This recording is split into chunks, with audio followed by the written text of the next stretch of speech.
Hi, good evening, and welcome to Rangers Radio. Joining myself, Southside, on the show this evening is Old Bear. How you doing, Old Bear? I'm smashing, mate. How are you? Aye, good mate. Good to hear you on, pal. We might be joined by Port Bear, hopefully later on, mate. But at the moment, we don't know. So if not, it'll be me and you at the moment, mate. Me and you and plenty of callers. That's what we're looking for, mate. That's what we're looking for. Aye, I suppose we could. Hopefully tonight. There's a few talking points. Obviously, we've got the game tomorrow. There's been the ticket allocation for the next two games, home and away. We've got a few things we could talk about, and obviously the team for tomorrow as well, mate. But you confident tomorrow going to Motherwell? Aye. It's the old saying, when we say it all week, we say it all the time. If we turn up and play, we win. It's as simple as that. No, that's the key bit in it, Southside. We turn up. We never know what Rangers are going to turn up at the moment. But if we turn up and play, we win. Aye. I'd just like to say something about last week's game. Right, let's be done with that. Move on to next day, the Warriors game. Aye, it's That's how exciting that game was.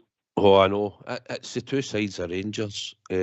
Old Bear, like you said, you seen the performance at Easter Road, and I think because they were a bit more open and wanted to attack, and then you see the performance at Ibrox the weekend to a team that didn't really want to come out and attack, and it's probably down to us to break them down, and it was boring, wasn't it? It was just boring, but our away form, results-wise, has been good, and I think that's what we can take forward to going to Fir Park tomorrow. We'd like to see a better performance, but as long as we're getting the 3 points, and that's what's been happening at the moment away from home, and I think that's what we're looking at, innit?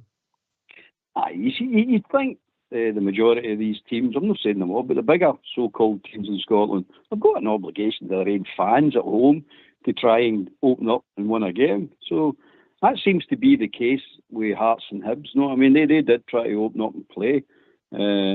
And all credit to them. They made it a spectacle. It's not a good result for them, I'm not saying that, but it made a spectacle. It made it like a decent game to watch, a decent bit of football to watch, and it wasn't one of the drudgery 2.5 games that you can't wait for it to finish. In fact, the Hibs game, you were sorry the final whistle was going to come. Know what I mean? Because it was that enjoyable. From a Rangers point of view, I know the Hibs fans wouldn't be saying that, but from a Rangers point of view, it was enjoyable. But then you get Raith Rovers, and I don't blame Raith Rovers. They've all got this thing in their head that they need to defend. They all need to defend. I don't understand why, but I've got a theory on how we should go about this in Scotland. We need to think out the box to get these teams to start playing football, and it's down to the finance, mate. It's all down to finance. They're doing it because they want to still remain in the league they're in and the position they're in. They don't want to take a tanking. They want to go as far as in the cups. They know they're never going to win the cups per se, but they want to go as far as to get as much money. So we need to really restructure the game. And I just don't mean leagues and all that. I mean about how we finance these teams. We need to make it that they're not just playing for their lives all the time. They can actually go and play expansive football and put some entertainment on. I know it's difficult, but it needs to be looked at. So we thought, mate. Aye, there's probably loads of things wrong with Scottish football, albeit as we know, and a lot of it's self-preservation for a lot of the clubs that are doing the leagues, and you probably have to expand the league slightly, and it might not be great viewing a football, but let's be honest, some teams, when you look at the dross at the Baltimore League at the moment, and some of the teams that are in the Championship, I mean, you can look at Hearts, they've come straight up. And look at what they're doing in the league. They know, what they've done since they've come up. And when they were in the Championship, they had to go in and rebuild again. But they showed ambition and they've tried to get up the league. They're never going to win it. But they should try to put a challenge in. And you can see the gap they know. It's massive. And that's what the problem is. There's just that big, I think, they know with the teams. And Motherwell, like we're facing tomorrow, is going to be in that category as well. They're no financially got the money probably to advance their team, but they've got to look to try and to bring money into their club so they can get better players to try and make the league better. But the teams don't vote for it; they just want to play us and them 4 times a season. And as long as they're getting that in the revenue, that's all they're interested in at the moment. And they always want to vote for that. Albeit that's a problem. See, the trouble with that is now they're not giving you the away tickets. I mean, it's but one minute they're saying they want to keep the 4 Old Firm games, and then the next minute they're saying, "Oh, you're not getting the tickets, you're not filling our stands." One sort of counteracts the other one. It doesn't make any sense. This whole structure of Scottish football does not make any sense to me, mate, in the slightest. You're going, what is it they're wanting? What are they really, really wanting? Because we are the poorest league. And for competition, we are the poorest league in world football at the moment. Definitely in European football. There is no weaker league than us because there is no competition. It's just ridiculous now. It's actually a joke if you really want to know about it, because nobody respects us. Nobody thinks we're a football nation anymore. We're just a joke, mate, an absolute joke. And the league has just went to pot. And I really don't get where they're going with this. All I do know is Larry Curley and Moore getting their big salaries out of it. Doncaster sitting there with his 300,000 plus salary. For what? I don't know. What is he contributing to the game? Nothing. Absolutely nothing. So there we go. Yeah, we've got to turn up. All the Rangers supporters, I'm talking about the Rangers supporters because I don't care about any other supporter, but all the Rangers supporters turn up, plough their money in, pay good money to watch a game of football, and it's no Rangers' fault. All right, we play bad at times, that's fair enough, that's down to us, but to watch this type of football over and over, week after week, it's bad, mate. It's really bad. It's teams not even trying to play football, and it's bad. But that's, as you say, that's what they voted for, mate. That's what they voted for. Aye, this is it. Hopefully things will improve going forward, but tomorrow we'll have one end behind the goal. Tomorrow we used to get a bit of the main stand. People that might not be familiar with Fir Park, but when the teams come out, we used to get the bit to the left up in the corner, and we used to be able to fill that, no problem. For some reason, Motherwell have took it back. I don't know why. We even used to get behind the other goal sections. I think they call that the Davy Cooper stand, actually.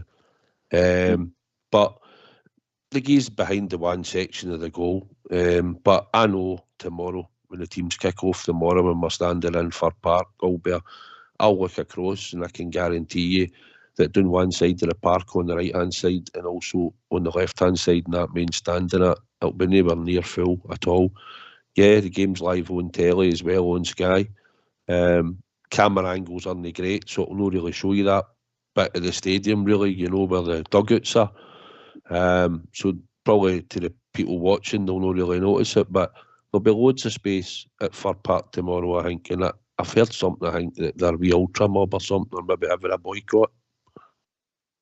What, the two of them? The 2 or 3 of them, aye. Well, probably standing outside with a rolling sausage or something, or shouting whatever they shout. I'll know, mate, what are they greeting about anyway? What is it they're greeting about? I think it's something to do with what the club are doing. I don't know if I'm moving them about the stadium or something. I don't know. It just caught my eye. I seen something, but I'm sure the Rangers will fill their away allocation tomorrow. As normal, and we'll make plenty of noise, and hopefully we'll get the 3 points that we expect. Albert, formation-wise, Albert, you get any theory on what the formation might look like tomorrow? I don't think the formation is going to be the big talking point. I think it's going to be who's playing is going to be the big talking point. I think Suter will play, and I think the boy Ridvan will play. Definitely think they'll play. Jack will play, I think. And I think Cholak will play. He might give Morelos a wee run out after all the talking about the wee trumpet, but he'll definitely. I think he'll definitely play Suter and Ridvan. I don't think he'll play 3 at the back because he wants to bring the boy Ridvan into the team to see what he's got. See, on the Morelos thing you said there, I thought Bill contradicted himself a bit. Last week he said, when he was talking about Jack and Kent contracts, and then he said Alfredo has to show me more in training, if you remember. Yeah. And then he interviewed this week and he said, Alfie's been brilliant in training. There's never been a problem or an issue. So I thought, well, what is it? No, you have to show me in training. I wouldn't start Alfredo tomorrow, I'll be honest. I wouldn't start him tomorrow. No, never that, man. You don't take goals out of your team, and Big Cholak's scoring at the moment. People are saying, he didn't score last week. The guy scores. He's always there to score. You get the ball to him, he scores. It's a guaranteed certainty near enough that if you get the ball to him, he'll score. But I like the way Big Cholak's starting to shut it, like Wee Sakala and all that, when they don't play the right pass. That's the way he should have been from the beginning. But he's trying to be nice. He's trying to play Sale into the team. He's a new member of the squad, so he's trying to be nice and get himself settled. But now he's finding his feet. He's starting to go like that. I like, get me the ball, get it to me. I'm making the runs. I want the ball. And don't give me any excuses about no getting me the ball. Just get the ball to me. When you're supposed to get it, you can shoot. And it's a better opportunity to shoot. But if it's no, look, Sakala, get the ball to Cholak. That's your job at the moment. Yeah. And don't get me wrong, I like Cholak. I do like Cholak. I think he's a better football player. I think he's a better football player than what you call him, Morelos. At the moment, arguable if he's a better football player when Morelos came here at first. Well, that might be not the case, but at the moment he's definitely a better football player. I think when we talk about Sakala, I think Sakala, because he's adaptable, he does play up in a two with that boy Daka that plays at Leicester City. So he's more a sort of striker. The two of them play through the middle in the 4-4-2. And I think, like you say, he's strong in his left foot and his right foot, and he's no shy to have a shot when he gets to the edge of the box. And I think when you look at Scott Wright at times, it's managed to be on the park and get to the edge of the box. Matondo when he's limited game time, but he's had chances at the edge of the box. And you can also count Kent in that. They're not really shooting. It's bad enough when our midfielders don't get to the edge of the box and they don't shoot, but when you're looking at these sort of players that play that wide position coming in, that you're wanting to get on the end of things or assist or score, arguably Sakala has been doing exactly what we've been hoping he would do. And I think that's why Michael Beale's kept him in the team so much, because he's actually contributing. And we know he has his mad moments, but the fact is he's contributing and he does what other players don't do. I think Albert, he'll run that deep run between the full-back and the centre-back. And I don't think Scott Wright ever really done it much. And none of the other players have really done it, to be honest. So that's what I think he uses the advantage of playing him up front, you know, that he's more adaptable left and right hand side of the park for us. Absolutely, mate. Absolutely. Just keep saying he gets involved in the game. Scott Wright disappears out the game. Don't get me, Kent disappears out the game as well, but Scott Wright disappears out the game. He never looks if he's got the ball, Scott Wright, to carry on, to carry it through. You know what I mean? He gets the ball, starts running. You think nowadays, he sort of bottles it out all the time, and then if he gets a clatter and he just sort of disappears altogether. Whereas Sakala, it doesn't matter. He's a rubber ball. It doesn't matter how many times you hit him, he's coming back at you. Left or right, as you pointed out there, mate. Left or right. I like Wee Sakala. I do like Wee Sakala. I like Wee Sakala because he's always involved in the game. If he's playing bad, he's still involved in the game. If he's playing well, he's really involved in the game. And he's right, he shoots with left or right foot. But he's definitely, at the club at the moment, he's definitely the best player on that right-hand side for us, mate. There's no doubt about that. Mm-hmm. I think he does his best work on the left, funny enough. Yeah, I think so he gets Mary's goals from the left-hand side.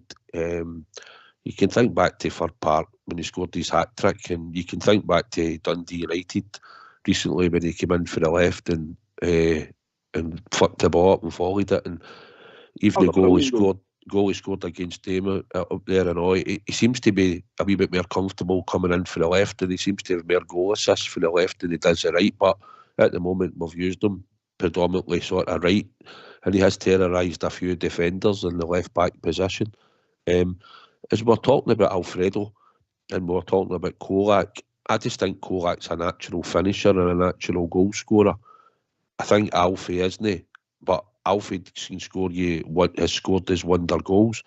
I just think Cholak works harder, he runs a bit more, he'll shut the defender down. I get Alfredo will maybe bully the defender, but see, at the end of the day, you're judged by goals, Albert, as we know, and when you're a striker, I just think that's what you're judged on. And at the moment, if we could get Cholak back to getting chances and scoring again, you could see in a team that wasn't creating a lot of chances under Gio at the start of the season and how we were playing, he was the man that was scoring just about week in, week out. So I think if we've got the good players round about him and we can just get him, we play a system that suits him and no play the system that suited Alfie back in the day, because we go, he used to play like Alfie, he used to play like Alfie. No, he doesn't. He has to play like Antonio Kolak. And I think if we can get the players and get used to his runs, I think the guy will score you 25 goals a season, to be honest. I think Plus. I think he's the only player, well, apart from Roof, that is, but he's the only player in the team at the moment, the squad at the moment, fit player in the squad at the moment, is anywhere capable of scoring 20-25 goals a season. I don't think there's anybody else in the team can do it. But the thing about Čolak is, the real thing I like about Čolak, and what his real strength is, mate, is not the fact that he can close down defenders and all that. His big asset is he can find space, mate. He can create space and find space in the danger areas. That's his big asset, mate. And the players like Cantwell, Tillman, they'll definitely find him, mate. Raskin, they give them time to settle in. They will find him. Nobody other will find him, because at the moment you've got Sakala, who basically hasn't got the brains, you know what I mean, to find it. If it's obvious pass, he'll find it, but he'll not read Sakala's movement, Čolak's movement. And Kent is the exact same. He's turning into a one-trick pony, Kent, at the moment, getting nowhere. He does his wee tricks and he jumps out of the ball and he cuts back and all that, but most of the time there's no much come to it. So Čolak's already made his runs in the area, you know what I mean? Made the space. What the goal against Hibs, the ball drops him, and then you go, the ball just dropped him, but he's in the right place, mate. He's always in the right place. You know what I mean? He cuts across, he goes right across the part, and the one for the first goal he scored against Hibs. Brilliant movement, mate. Brilliant movement. But see, I remember years ago, Alan Shearer was talking about it. He wasn't playing particularly well, and it was Robson that got hold of him. And what Robson says to him, as a centre forward, if the centre half can read your number, he can see your number on your back, you're having a nightmare. But if the centre half, you see the centre half's number, he doesn't know what you're doing. He's having a nightmare. And I always remember him saying it. And Shearer went, I couldn't understand what he's talking about. And then he turned around and says, well, he's tracking you. A centre half will track a centre forward if he sees a big number 9 or whatever number that half, he's 21. You see the big number, you just track it. It's no bother. But see all of a sudden if you're side on or your face on, he's got a problem. And the best one is he's looking for you. That's what all the Italian strikers do. Most defenders look for an Italian striker. They don't make themselves obvious, mate. And they're coming for your blind side all the time, and they're running into spaces and they stop and let you run away. They do all the good stuff. They really do all the good stuff. And I think Čolak's got that. I really do think Čolak's got that. And you don't teach it, mate. It's natural.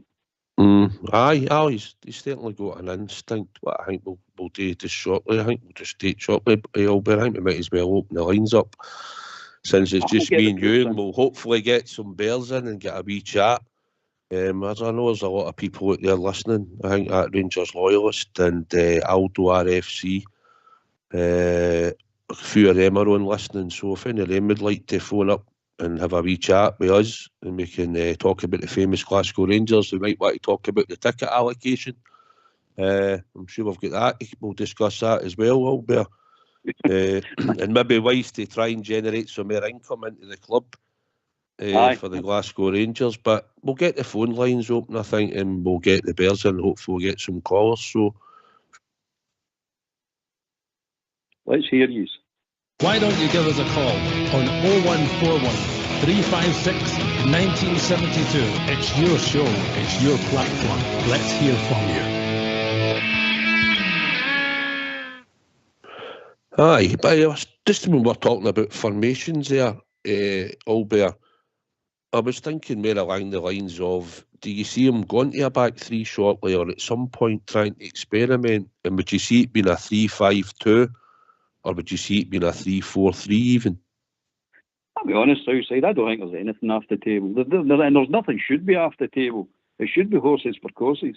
Just doing tactical changes like that, or system changes just for the sake of doing them, is nonsense. If you've got a system that's working for most games and you're winning, you leave it alone. But if you need to, so I don't think there's any system off the table. You should just adapt to what's in front of you, and that's including during the game, mate. That's the big thing. It's during the game, because you can't get everything right all the time. Things will change on the park. Teams that you're up against will change formation as well. Substitutes, blah, blah, blah. So you need to be able to adapt. And system changes are there's no it should never be a set system change unless you're winning all the times, and teams are playing the way you think they'll play. But if they change and come into the game, then you need to adapt. You definitely need to adapt. So I think you could play three at the back. Whether he's doing it tomorrow, I don't know right enough. Aye. I just think he's solid. I think we've been joined by Blue Star. You there, Blue Star? Evening, Southside. Evening, Albert. Good to hear you once again, guys. Hi, Good to hear you on, pal. I just thought the talk I've heard all day from various sites, etc., guys, about well, obviously it looks as if he's no option. He's got to play with Ridvan, and I'm quite happy about that. I'm interested in seeing that boy getting if anything, a full game, you know. Plus it'll get his fitness up. Obviously we born him being a way back due to his kiddie being born. As regards to the team, I'm inclined to think along the same as Albert Southside. Does he need to change? I know he could try certain things out, but I'd be inclined to think that he'd maybe change a system, if you're calling it as such, if we're 2 and 3 goals up and the game's finished. I don't see the reason for changing it. We keep going along the lines. Well, he's winning his games, so you don't change a winning formula. Obviously, he's got to change the team setup a wee bit because obviously players are away or whatever, or if there's injuries. But no, I think he should be playing the same way. And unless that isn't working, and as Albert says, then obviously you've got to make changes, and you change it then. Aye. I think he'll stick to the 4 at the back, if I'm honest, Blue Star. I've seen there's been a photo put out that Raskin might not be available tomorrow. A photo floating about at an airport. I don't know whether he could be standing there waiting and somebody coming in, or whether he was going out. But there's a rumour that he might or might not be playing tomorrow as well at the midfield. So you'd probably... I've seen that Southside. Seemingly it's definite. I put on the feed there it was Ridvan, and I got it wrong. It's Raskin. No, he's definitely out tomorrow. He's away back home. Something's happened. That's a definite. It's not a rumour. He is away. Aye. So we've obviously going to be missing Borna, and we'll probably be missing Raskin out that team. But I don't think we have to change there's no need to really change the formation that much, Albert. We have players that, like you said, Blue Star said, Ridvan can come in and then take your pick of a midfielder. I think it'll be Jack and Lundstrom tomorrow then if Raskin's away. Yeah. I think it's a certainty, isn't it? Yeah. Unless you bring Big Tillman in. No, I mean, but I don't think so. I think it'll be Lundstrom. Well, he's missed the last couple of games, hasn't he, Lundstrom, and his form hadn't been... I don't think his form's been that great, Blue Star, to be honest, for a long time. So probably he deserved to be at the team, to be honest, and maybe we'll get a chance to see if he's going to show any fight, or if we believe he's shown any fight, to get back in the team and show that he really wants to be there, Blue Star? Agree with you, mate. Totally concur. I think Lundstrom's quite honestly went right after Boyle. But as you say, he's been out the last couple of games, but so is Tillman. But I'm of the inclined, guys. I maintain Tillman's a wee bit like Cantwell in that sense. I think you need the two kind of sitting diggers behind them. And certainly against Motherwell, Cantwell will obviously get a free run to kind of roam about, and I like that about the guy. He seems to have a good engine on him. As you say, Jack sits, and Jack's been playing well. Lundstrom, if he's wanting another contract, guys, he's really got to be he's got to be pushing. If he's fit, which he's supposed to be, and he's got to start showing it on the park, isn't he? I mean, if they're talking about they've got Cantwell and they've got Raskin in there, and he's only going to play 2. If you've got Tillman as well, then surely Lundstrom's got to show a bit of cojones and get tore in the same as what Jack is obviously doing. You know, he's got to start producing, because I agree with you. I don't think he's been playing well at all for a long time. No, I said that, Albert. I just think he lacks a bit of mobility. He's got the height and physique. I don't think he's good in tight situations on the ball. I think he gets himself caught, and then he takes a booting because the boy either robs him, as we've seen, Albert. He's pulled players back. for getting caught out in tight situations. And if you think back to the first goal we lost against him at Ibrox, he was a guy who got caught in the middle of the park when the ball spun out, broke out, and Alfie decided just to turn his head and kick it across the park. I just think in tight situations he's not as comfortable on the ball as he probably should be. As far as I'm concerned, since the cup final, Raskin, Cantwell and Jack have upped the standard in midfield. So he's coming into that midfield, he needs to raise his game at least 80%, mate, because he's miles behind the guy. He's miles. As Blue Star said, he's too slow, he's sluggish, slows the ball down. He's no kicked a ball really, and you've said as well, mate, he's no kicked a ball really now for 12 to 18 months. Ridiculous. And he's supposed to be one of the stronger types and one of the leading figures in our squad. No for me, no for me. He's like a cart horse now, mate, honestly. And if he wants to get in that team, he needs to lift that game and consistently keep it up at a high level. I'll be honest with you, I don't see it coming from him, because I really don't think he's that type of player. I don't think he's good enough to be Rangers, to be with Rangers at the moment. I really don't. I don't think he's the future at all. I think we're wasting our time. If we're going to put any effort in to bring people on and try and nurture them up to some sort of standard, I think you're wasting your time with him. He is what he is. He's going to be all the player he is going to be, or the man he's ever going to be. You may as well invest your time into the younger boys, Raskin, Cantwell, Lowry, Tillman, people like that. Invest your time into them. The wee boy Rice, he's getting good write-ups and all that wee boy. Lovelace, all these type players. Invest your time into them, but I get them pushed down to the team. But Lundstrom, no, he's miles away from it, mate. Miles away from it. The thing about it, Blue Star, is I remember watching bits of Sheffield United and that when they were winning. He never struck me to be the player that we've put him in, picking the ball up off the back, the defence, and sitting deep. He reminded me maybe a right side or a left side pushing up midfielder. Or have I got it wrong? No, I agree. I agree with you, mate. I think we were all waiting, and whoever was going to come in was going to be a kind of domineering guy in the middle of the park. And I'm going to say Barry Ferguson only because we all know about him, but there was various others, as we know. Somebody that could dictate a game.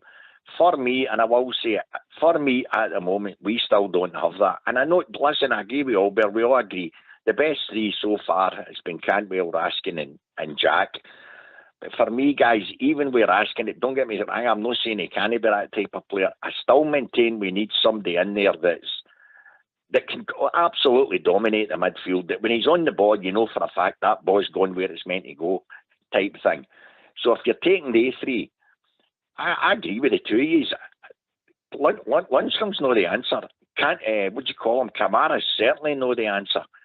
So you're left with Tillman. For me, Tillman's a wee bit, to me, still too slow in the ball, guys. I will say, exactly what you said there, Southside. Lundstrom isn't good in tight spaces, whereas Tillman can be. Yes, he's great when there's even two guys on him. He can still wriggle his way out. But for running, for midfield to attack, no, I don't think he's that type of player. I think he's like a number 10. He likes to drift about, whereas Cantwell has got pace. So I still maintain we still need, I would go as far as to say, I honestly, guys, I still think we need at least another two midfielders, because I don't think you can rely, well, in fact, I know we can't rely on the three that we reckon is our best midfielder now. The guys that are running about them, whether we hang on to Tillman or no, that's another scenario. But I heard the guys last night talking about Arfield and Jack, etc., and talking about getting them another year. Guys, I'm not going down this line about hanging on to guys because they're Rangers through and through. No, I'm sorry. Guys like Arfield and Kamara and that, they've had their time. They've got to go. We need fresh legs in there. We need guys that are more dynamic on the ball. I know it's all about opinions, but the ship sailed for them guys. And I'll agree with you, Southside and Albert. I'm debating now whether you can even afford to hang on to Lundstrom. He's on a decent wage, so has he been producing this season? No, he hasn't. He? We need players now that are hungry and dynamic, that are going to push us forward. Are they the guys that's going to do it? I'm not seeing it. No, I agree. I think Glenn Kamara will go. He signed a contract and I think he will move on. I think he's played enough time in Scottish football and let's be honest, he achieved winning the league and he wanted to achieve a bit of European success like the whole team did. Unfortunately, fell short. He's won a Scottish Cup. I think his time, Blue Star, is ready to go. John Lundstrom's the same for me. I think he's got a year left or whatever, and the contract might be slightly longer, I'm not sure. But I wouldn't be wasting 30 plus a grand a week on him. I'd look for somebody younger and more quicker, dynamic, or somebody of the same stature as him, even if you get somebody that build and stature, but athletic, get about the park, get the fit in the ball, dictate the play, you know, and it might free Raskin to go into that forward position, maybe slightly on the right-hand side if you get an enforcer right in the middle of the park that will do the job that you actually want him to do. I think we'll sign probably, 6 players, Blue Star, in the summer. I know even counting goalkeepers in there. I believe we probably will get round about 6 players. I know everybody might go, no chance. Believe me, I believe we'll need to get at least 6 players. And we'll need at least 2 midfielders, another couple of decent midfielders, like you said, to support Raskin and Cantwell. And Tillman is a possibility that only I think Blue Star, if he really wants to come back and play here, I think that will be the decision, you know, as much as we might want to see him. But he'll develop him into a far better player. And if he's signed for us, does well in Europe, all better, and we start getting back on winning and dominating Scottish football, we'll sell him for a lot more money than what we would be signing even a Ryan Kent now or an Alfredo Morelos like they're talking about, you know? Absolutely, mate, absolutely. That's the whole model. That's what we're trying to do with most of the players. We're not very successful. Well, there'll be Bassey, Rabo and Patterson are the exceptions, and you've got to give credit where credit's due to that. I mean, they were good profits. That's what we're looking for, and we were looking for the same for Morelos and Kent. We'll see what happens with they two. But get back to the midfield. What we're needing, Blue Star says we need 2. He's right. We need 2, and the 2 we need is the upgrade on Lundstrom and Jack. That's what you're needing. Get that. Get them. A serious upgrade on the 2, and then you're starting to look like a midfield. That's your midfield basically taken care of. Then you can concentrate on the rest of the team. But you need day 2 players, 2 upgrades on them. Definitely, mate. 100%. Because they're not going to cut it. If Jack does get a contract, and I'm not sure I want him to get a contract, especially if he goes to play for Scotland, he will be the second choice backup for whoever is actually going to play most of the games. Trust me on that. That's the way it should be. He won't be the main event. His time in main event is over, mate. It's just talking about main events. I know he's never done one, but I think we've been joined by Alex Kelly. Good evening, Southside, All Bear and Blue Star. Oxshire must have left his joke book for the introing me like that. No, it's not that. You know where he is, and he got a flight to Dublin, didn't he? He's having a wee party somewhere. Is he celebrating the Paddy's Day, is he? Aye. He's got his camera up draws on. That's what Fox was telling us. That's all we can go by. But we heard he landed safely. He's having a wee party. Is it Lingus is it? Correct. Anyway, what would you like to talk about, Alex? Well, we're just listening to you there about my man Lundstrom. I think Andy Feliges maybe gave you the script for the night. Listen, it's kind of, we've got to kind of realise who we can afford to go forward with and who we can't afford to go forward with. And I think Lundstrom's kind of in that category now. We need to try and cut our losses to... It's the wage structure, isn't it? We've got to try and minimise this wage structure and all the high earners, if we can get rid of them and then, restructure the players who we do want to go forward with. I mean, listening to the last few nights, there's still a lot of bears they're saying, oh, we need to keep Jack, we need to keep Arfield, we need to keep Morelos. We need to try and cut some of these guys out, because if you looked at the bare facts, we've not won enough trophies. And the reason why we've not won enough trophies is because the guys they're selling the supporters short. So we need to try and...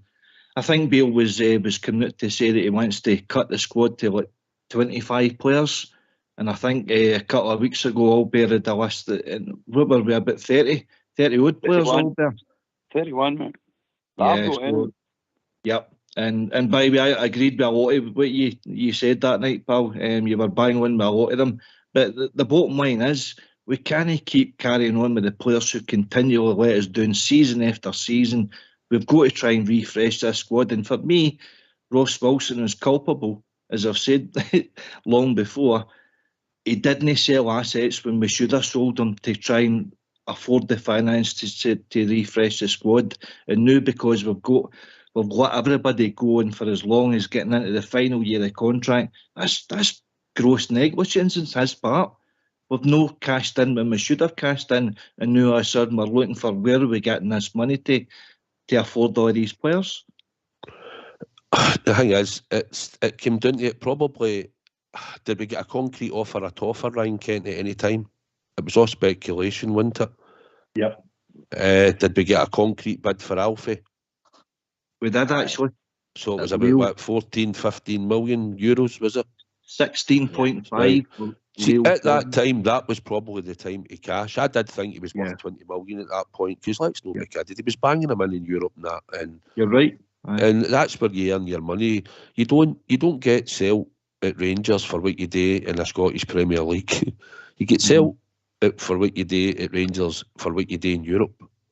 I mean, look at how we've moved players. Look at Lovenkrands, for instance. You know, do you think he got that transfer fee for just putting goals in Scotland? Because he was scoring them in Europe. So that's something that we've lost out on with Ken and Alfie that we probably didn't. But then you've got to take that out of the manager's hands, I think, Alex. You've got to say to him, when he turns around and says, I don't want to lose him, you go, well, you know what you signed up to. You know when a player gets to a peak value or gets to a value that we think he's got to go now because of the contract situation, he's got to be sold then. If you look at, wait a minute, so you say, you look at across the other side of the city, which I don't like today, but that sort of contradicts what we're thinking. We're saying you don't get picked for what you do in Scottish football. You don't get the transfer fees. They don't do anything in Europe, mate, and they're still commanding the transfer fees. You get the money for the standard of player you've got, and it's obviously the standard of player that we've got. The rest of Europe or the rest of British football don't fancy them. It's as simple as that, mate.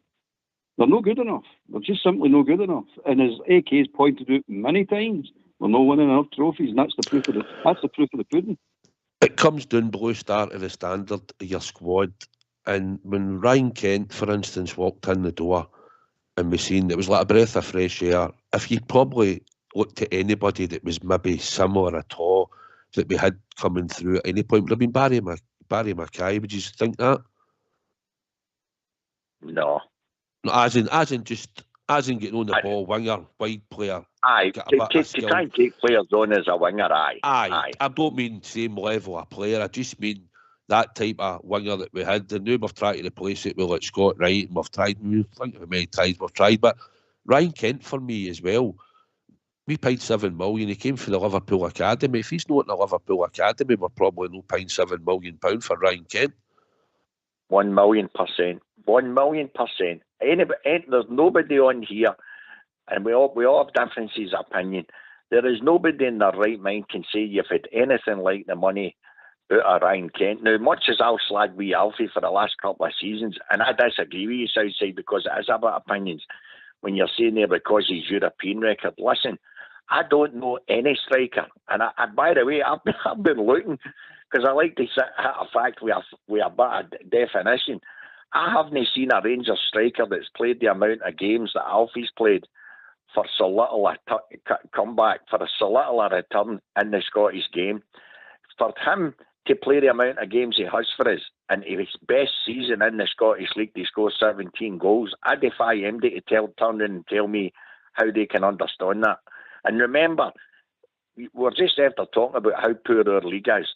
Guys, I'm telling you, we've seen slower players than Alfie playing up front, and never in a million years were they playing that amount of games with so little a return in the Scottish game.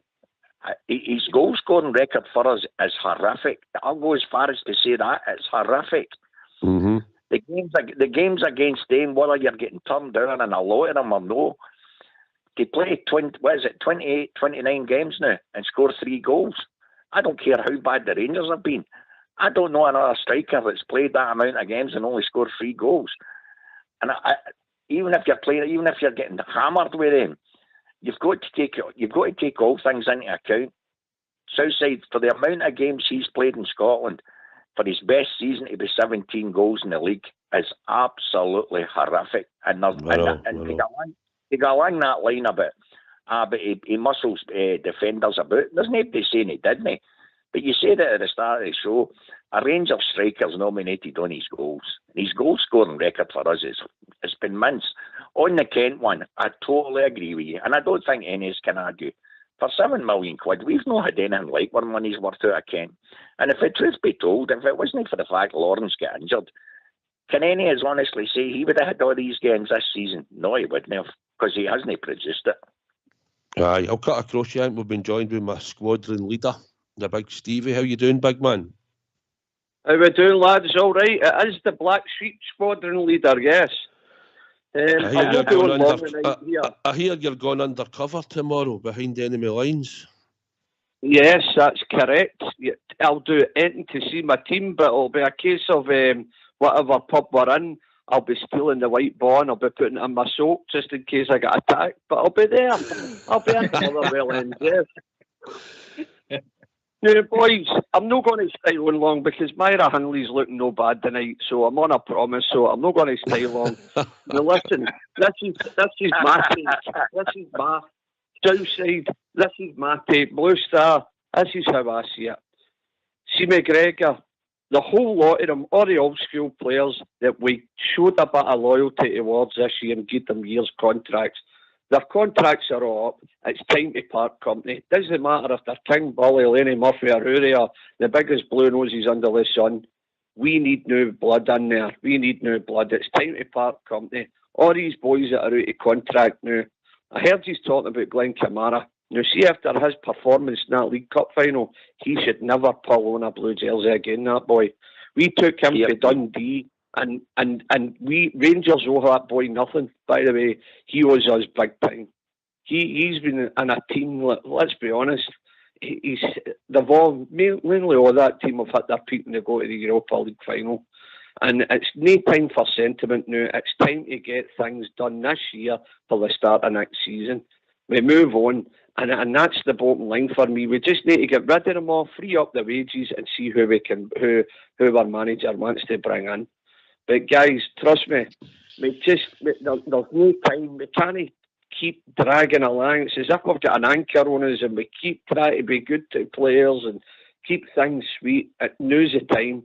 We just need to cut everything loose, draw a line and dust ourselves down and get our sleeves rolled up and let's have a good pre-season here and then start the season the way we should. With new blood in there. Nobody knows their strengths or anything like that.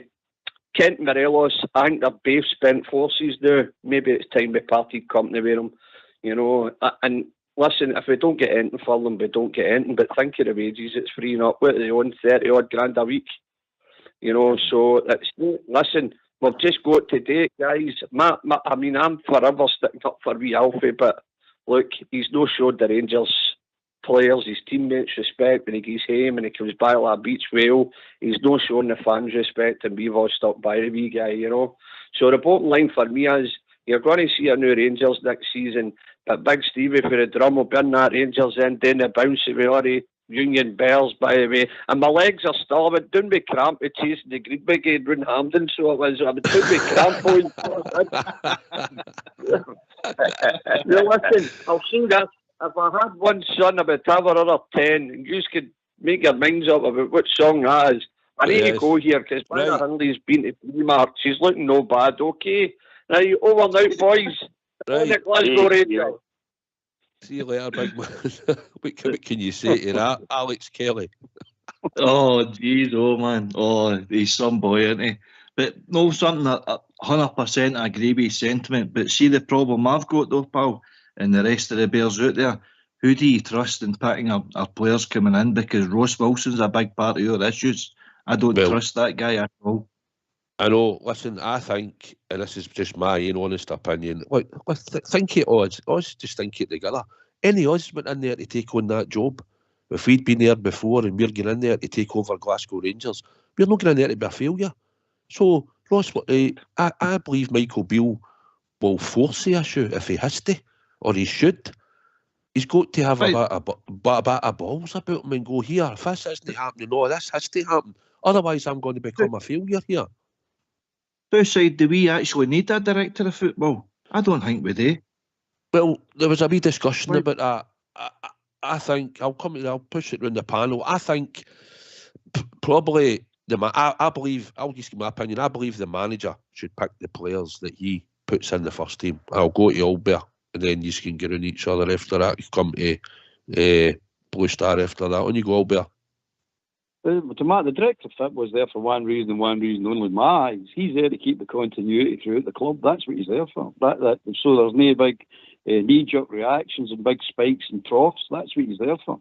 And he's there to pick amongst all the coaching staff, they pick a style of play, and that's transferred right down throughout all the age groups, even including the women's team as well, I think. That's what he's there for. Oversee the whole lot, oversee the football department. As for building a team, I'm way okay with that one. I don't trust any of them. They've got the knowledge and the experience to build a team, how to build a team. I don't mean picking the right players. I'm just saying how to start building a team. There's a right way and a wrong way. Docherty at Man U was brilliant at building teams. The boy Taylor was with Nottingham Forest, with Clough, brilliant at building teams. There are certain individuals. Willie Orman, for example, he used to pick brilliant Scotland teams, and that is building a team. So you've got the right people and the right experience to do this. It's not quite as easy as everybody thinks. Or get a centre half. You've got to get the right centre half, the right physicality, the right attributes to fit your team. But I don't think we've got the experience. Beale's not got the experience, and I'm not getting him. I like Michael Beale, but I'm not getting him. But I don't know if he's got the experience to build a team. Ross Wilson, he's proved that he's no good. Ramsey will tell you that.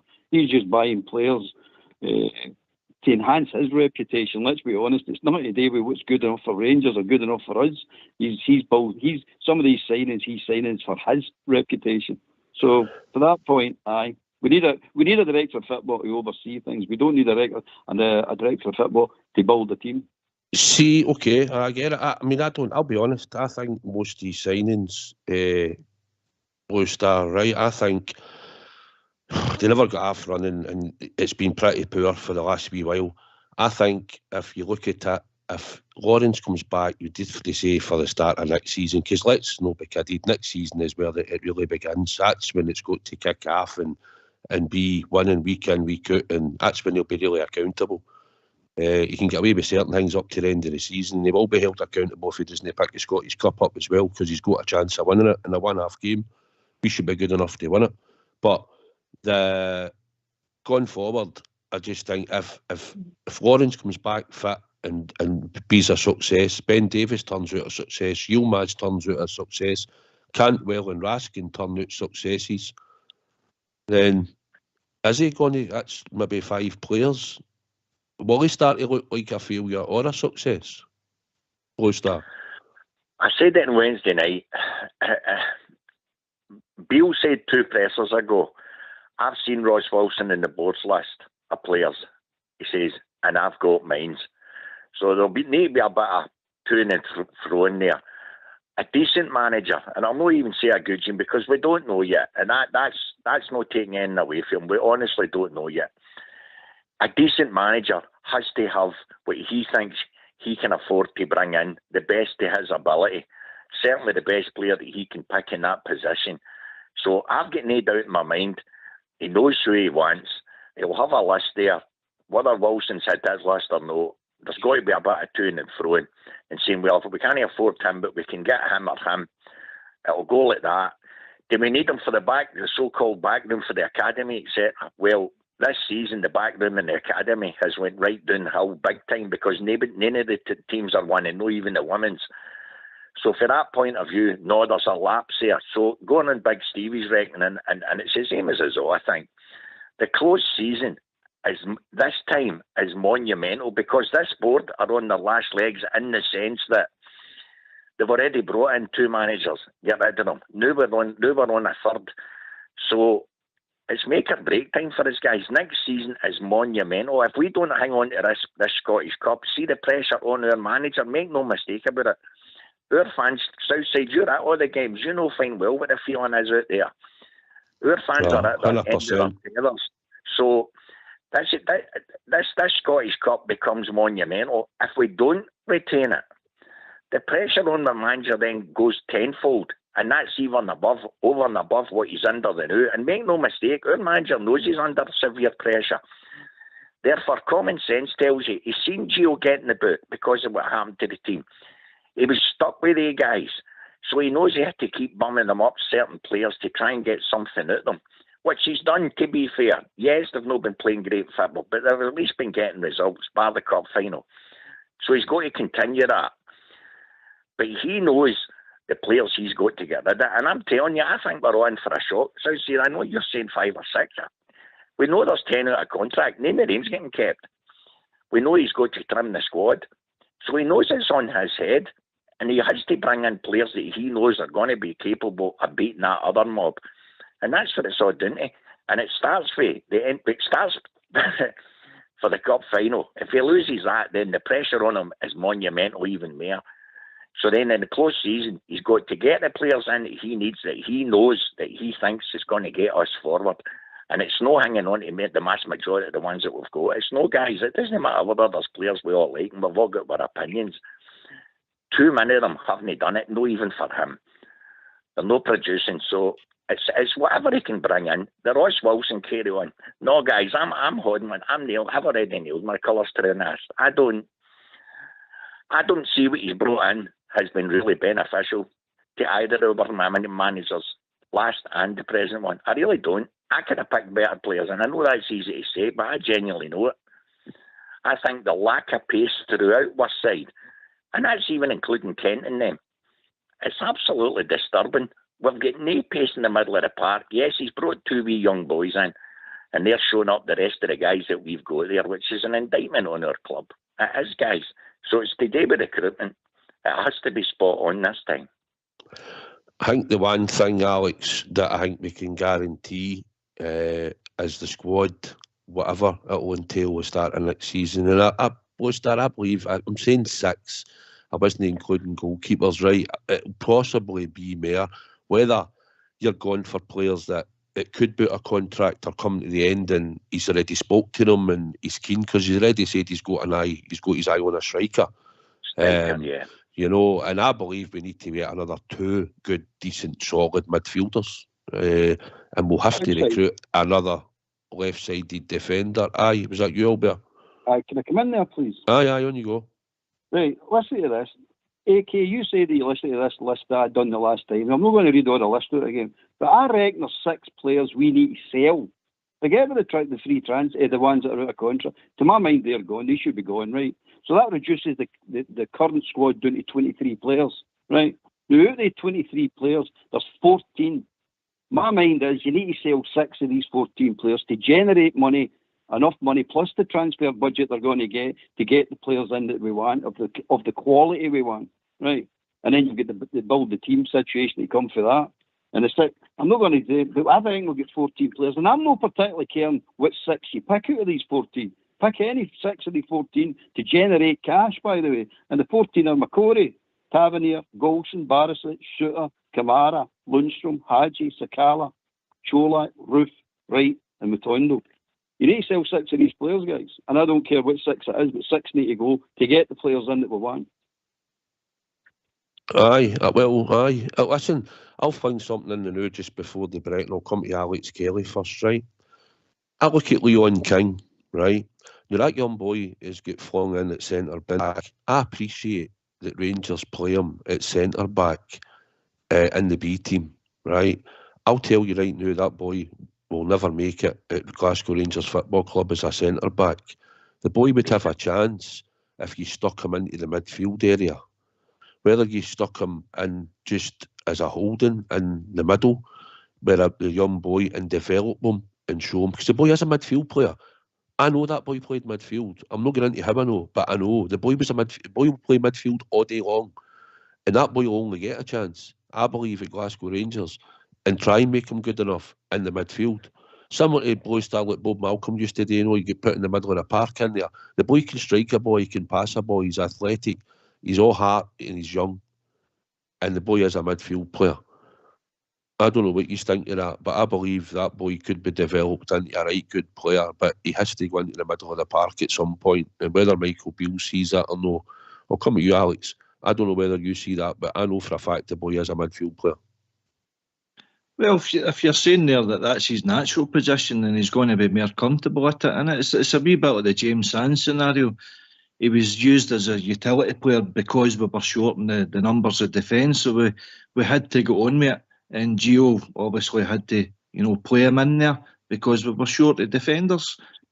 So you're saying that the Raskin has got a problem. He's having to get him. We were talking about Lundstrom. A lot of people don't fancy Lundstrom.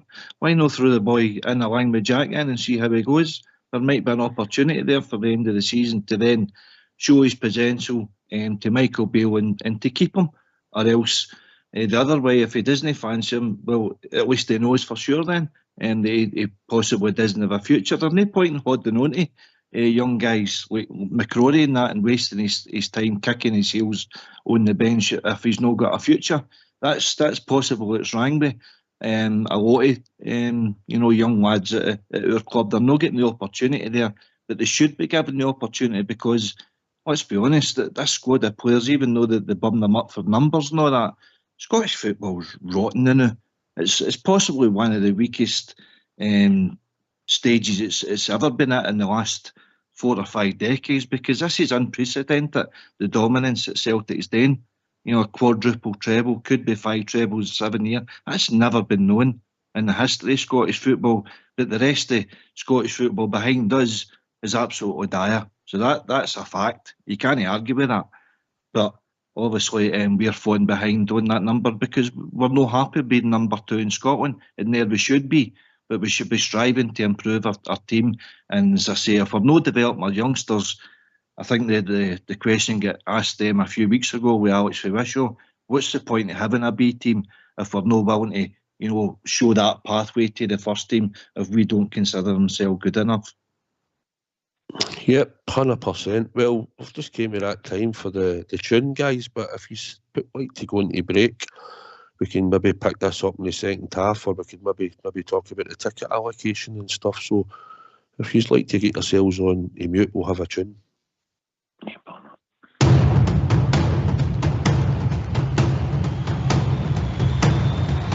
Every Saturday we follow, we cheer the boys in blue, the most successful team in football. We're Scotland's gallant few, though at times they have been hard, we've followed near and far. You will always hear us roaring from the stands in Ibrox Park.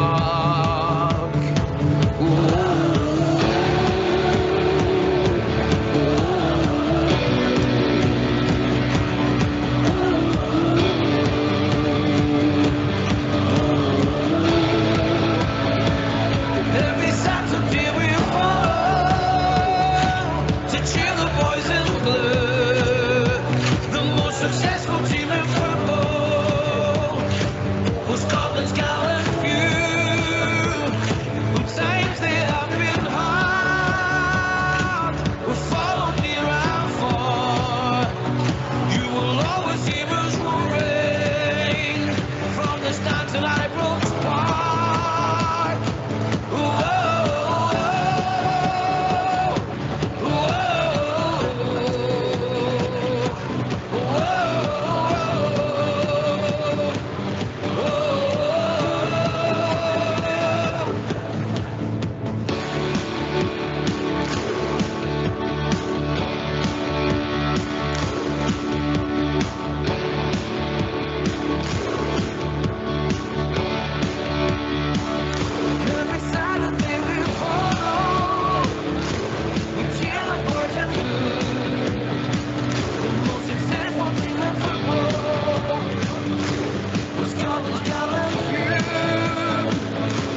successful team in football. Well, Scotland's gallant few, who times they have been hard, will follow near and far. You will always hear us roaring from the stands at Ibrox Park. Whoa, whoa, whoa.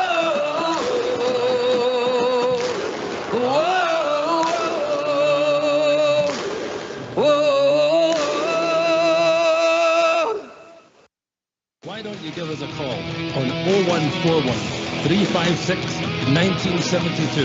It's your show, it's your platform. Let's hear from you. What a tune that is. Nothing better than watching it ripple round Ibrox when the UB start it, especially on match days in the old Clyde side. You got that tune playing when they done the pyro display. That was absolutely brilliant, man. That's the best I've seen in a long time. That will be a long time before that one's topped, I think. Blue Star, eh? Oh, it was tremendous, wasn't it? It was a spectacle in itself. The singing and the flares, it was amazing. Aye. Absolutely amazing. That's what I was saying. I've got a text message from one of my mates saying, Kent, he's sent me a text saying Liam King will make it at centre-back at the Rangers. I don't think so, in just my opinion. I hope he makes it at the Rangers. If he is at centre-back, fair play, but I think if the boy doesn't get in and doesn't get regular games and unfortunately he might leave Rangers, then I think you'll see that boy go somewhere else and he'll play midfield in time. I don't think you'll see him play centre-back, but that's just my own opinion. What do you think of the ticket situation, Alex? I don't know. I've been having some discussions today with Blue Star and a few years, and I just think Scottish football is hating itself to death.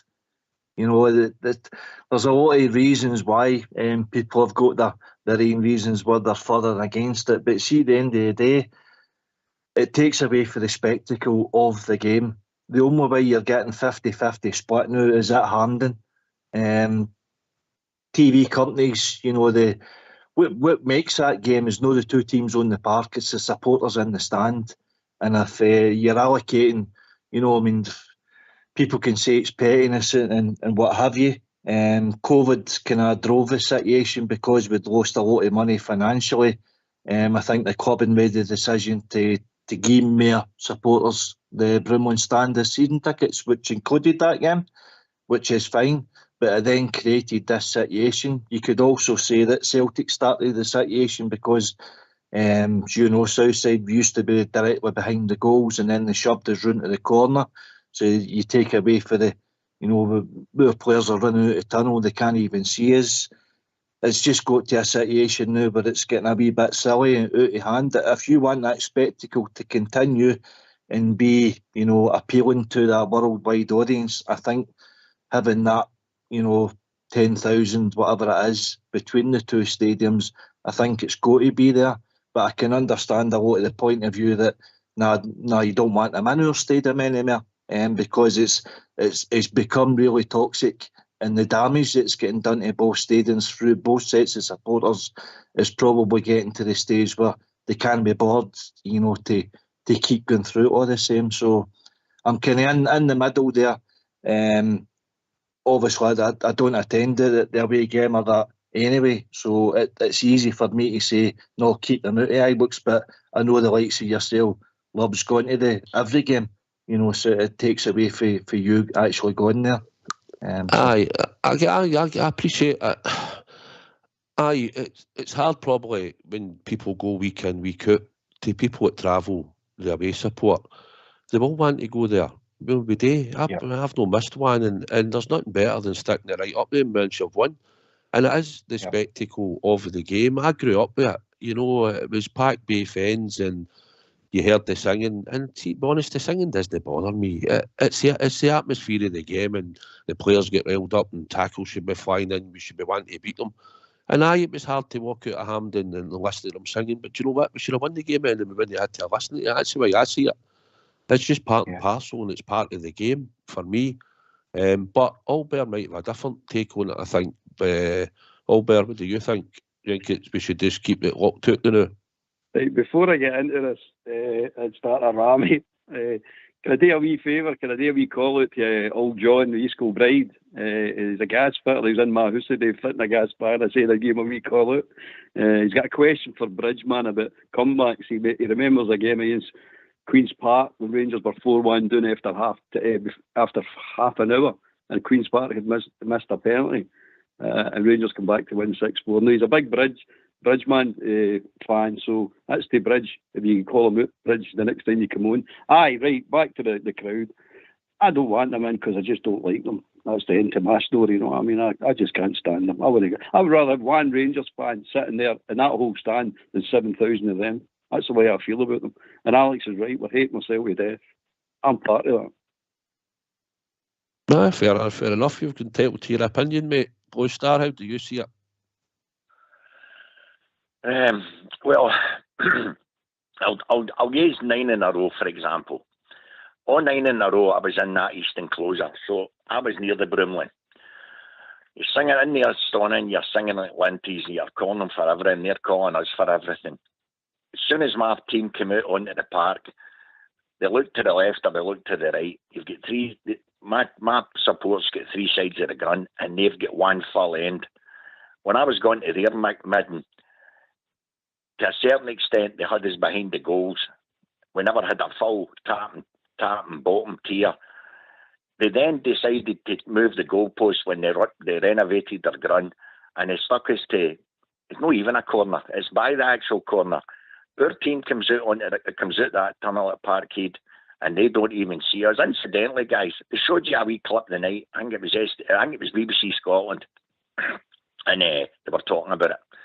And the cameras go to a game at Ibrox, and you see them at their full end. And then they showed you a Foling game where it was Rangers fans and them in the wee corner at Ibrox. Not one situation did they show you for Parkhead. You know why? Because their TV cameras are up in the main stand. They don't even see your support. And always mind, it was Barry Ferguson, and I can't mind the name of the other guy. He was another captain, and he says, the most mysterious, I think it was Ali on TalkSport, and he says, the most mysterious thing was, he says, even when you were in the dugout, he says, we looked to the right. He says, do you know you can't even see our fans? He says, unless you walk onto that actual pitch to the touchline, he says, and you turn up and look up to the right, he says, we do not see our own fans. He says, that's just ridiculous. He says, they were walking out our tunnel and they've got a whole full end. So I'm like Albert. No, I'd keep them out. And Southside, listen, I admire you and Big Stevie. I tell you, runners at times, he's go to every single game and good on yous. And I get it. It's sad because you want to go and support the team. I get it. But at this moment in time, they're not for bending and our board's not for bending. It's a catch-22. If you were going back to a self-allocation where they were both getting equal amounts, whether it was a 7,500 or whatever, if they put us in a bit of the grunt at their end, where our team was exactly seeing their fans, which they're no, it's no fair. And they were getting a full stand, a full Brimlin. Therefore, they had a total unfair advantage, without a shadow of a doubt. Yes, it's a spectacle of the game. I get all that, but the situation is simple. They're not for geeing up. Neither side wants to do away with their own support, and that's where we'll be standing. I don't see it changing. I didn't see it to an advantage to them during the 9 in a row years and that, when they had the full stone and we battered them there anyway. You know, I'm talking about in the sense Southside that they were coming out of the tunnel and still seeing a full end. It's a big difference to what the structure of the ground. The structure of the ground. They couldn't put us further along and put them in that corner. I don't think structurally they might bring you in and all that, and I get it all. I don't think it'll ever get back, and I don't think I would ever give them back the Broomlawn Road stand. I think financially, the way we are now going forward, we've sold it out to our own supporters. I think at the most that you could ever agree to, I think going forward, if you're trying to up it for the 800, would be probably to about the 2 and a wee bit thousand that you get maybe 12 rows of the BF5 like they've done in Europe against Dortmund. I've done it against Manchester United before in Champions League games. I've done it against loads of teams of team and felt a lot more than normal at Ibrox. If you were up in it, I think that's as far as it would ever go to, or it will go back to the 800 again. Can I ask you something? The very fact you're at all the away games, and we're seeing these things on YouTube, etc., and as I say, a lot of the ones running about me are UBs, and they'll say to me, but big man, we're going to these games and we are herded in like cattle. And it's happening more and more and more. That's not fair on our fans as well. So going on that, even that, the so-called police aspect, for once, and I don't want to say live on here what I think there, but if our fans are being treated that way, Southside, and you're there, there's got to be a better way, a system of that as well. Surely to goodness, if the away fans, it must be easy enough to put them into a certain bit, wherever these are allocated, without all the commotion that you're seeing in YouTube where these are herded like cattle. I'm just not getting that at all. No, I agree. They get, because of the proximity of Ibrox and the design there, they can herd them in there about 11:45 or something. We're getting told to be up there at the bottom of the road about 10:30. We've got to be in that stadium roughly about 11 o'clock. Or just after. I know some of them will try to hang back a bit in that, because you don't want to be in there at 11 o'clock when it's 12:30, you know. Correct. And aye, but they get herded in, and aye, they could shut off London Road for us. Let's be honest here. They could put up the barriers for the Emirates Stadium where they take us round the bit and that. And I'll tell you what, you want to see the amount of police that's standing there doing absolutely nothing, getting paid off the taxpayer. It is unbelievable, right? The amount of police that they're actually wasting money. But to herd us up there, to march us up there, and then they keep us at the back, and then they march us across the road. They could do that later on, and they could easily block off London Road to a point and let us get in a bit later. But for some reason, they're saying they can't for safety reasons. I don't believe what they're trying to say for safety reasons, what's happened at Ibrox and what's happened at Parkhead. I was there when they launched the bottles, and I seen it. You know, it happened. And I dare say they're trying to say something happened to one of their players or a physio or whatever at Ibrox, and a bottle, a bit of glass that was lying on the park at Ibrox and stuff. Listen, I've seen a lot worse than that, even going up to Aberdeen. If you want to talk about getting belted for 90 minutes, then look at Aberdeen FC. There's a prime example for the Rangers support, you know. But I think it's something that I think between Rangers and Celtic will have to come to an agreement of some kind, I think, or else it'll just be a closed shop. And I think that's the way it's going to go, unfortunately. Closed up. No, I was just going to say, do you think it's actually spilled onto the rest of the league? With the attitude, like, say, Aberdeen, Dundee United, Motherwell, Hibs, Hearts, to an extent, you know, cutting their allocation rather than we used to get a full behind the goals and all that, you know, and all these clubs are kind of taking the lead off of this and actually cutting, segregating us, you know, cutting their allocation. And basically you're looking round about that stadium and there's empty pockets all round about the stadium. Albert said it numerous times on here, Scottish football is killing itself to death with the attitudes of certain individuals on boards, and it's purely through hatred of your club. Led by one club, mate.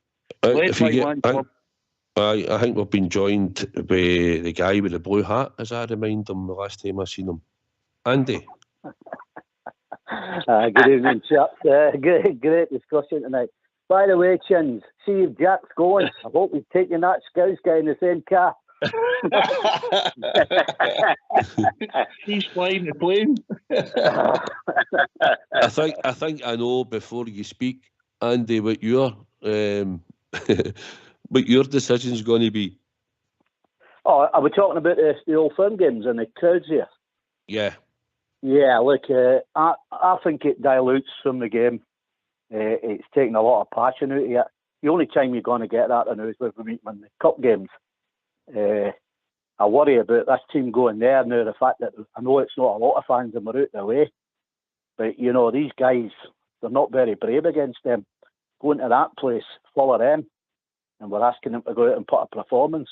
Do we trust them? Not convinced at that one. But no, for me, I think Rangers Celtic games, you're not going to get it, but they should always be split, or the way they were done. You know, back in my day, you know, we'd all in behind the goal, sometimes a bit of the jungle and all that, and it's for great atmospheres. And I think the players back in our day appreciated that support there, because it's a very hostile place to go to, as we can make it hostile for them when they came to us. The game's different now for it. It's not the same, and that's a great shame, because it's the greatest club game in the world, in my opinion. Aye, it's not a nice feeling to go up there when there's only 800 of you, and you come out that exit and there's about 12 to 14 seats, and it's just them right round there, but right next to you, and you do feel right in there. But do you know what? It gives you that bit of adrenaline, and I don't want to say too much, but you know what you mean. It fires you right up, you know what I mean. And there's nothing better and sweeter than watching the Rangers win up there, you know. But I just think like, supporters should be allowed to go in and support your team. I mean, we support your team to go and watch a game of football. So there's got to be some reasoning to let you in and get in. That's what I think. Same game. It's not the same game. I said that, Albert. I said when it came to the game at the final at Hampden, I said probably for people watching, but it does make a spectacle of the game, and it was a good atmosphere. And we didn't get the result, but atmosphere-wise, you look around the stadium and everybody's on their feet and everybody's charged up and singing. You know yourself, you go one down nothing down at Ibrox against them, that whole ground will just be, Ibrox will be silent. It'll just, in the atmosphere, will just drop off that altogether. And we've seen it before. We've seen it before, Albert. Oh, I know, but the argument goes that if they want to change this and they want to put it back to something similar to what it used to be, right, a few guarantees need to be given. You know what I mean? And these guarantees will never be given, especially for that mob. The guarantees I'd be looking for is our fans get treated the exact same way as they get treated at Ibrox. And let's no kid ourselves on. They get a tunnel built for them and everything, so they don't have to come in contact with any Rangers fans. They don't get herded in. They get escorted in and put to their seats. And use mob up there with them. Just get treated like animals, mate. I wouldn't put up there. It's ridiculous the way they treat you up there. So that needs to stop. That needs to stop. You need to get treated the exact way as the hospitality we give out to other fans when they come to our ground. The second one is they must guarantee, and I mean guarantee, that if we're going to give them the Brimlin Road stand, they give us 7,500 seats behind that goal. The old Rangers in. They must guarantee that we get 7,500 seats in there, or the equivalent that we gave them. So if it's more than 7.5 or less, whatever it is, we're guaranteed behind the goal, because that's where we're putting them. So it needs to be like for like, guys. You can't sit and say they can't do this, they can't do that, and how we're going to put forward. They are the ones that are missing it. They are the ones that want the Brimlin Road stand back. Let's no kid ourselves on, guys. They want it back. Most of the Rangers fans that I know, but again, they're not like yourself, Southside or Stevie and all that. They don't go to all the away games. So we're talking out of turn here by saying it. But they don't want them back at Ibrox. And me, for one, I don't want them back at Ibrox. But I'm saying that from a pure hatred point of view. I hate them. So it's not really an objective view I've got. I get for people that have got season books at Ibrox and they don't want to travel. I get the argument. And I'll never go back to the 7,000. Never. Because we've sold the season books. We need to get the money. We need to generate it. It's probably about £4 million or something. I don't know what it would be at the Brimlin Road stand, but for the amount that you'd probably generate for the season and for what you would charge them, it's guaranteed revenue, mate. It's collected in at the beginning of the season. That's what it is. It's guaranteed. Whereas if you keep the Brimlin Road for a public sale, you're not guaranteed of filling it all the time, especially for the lesser games. You know what I mean?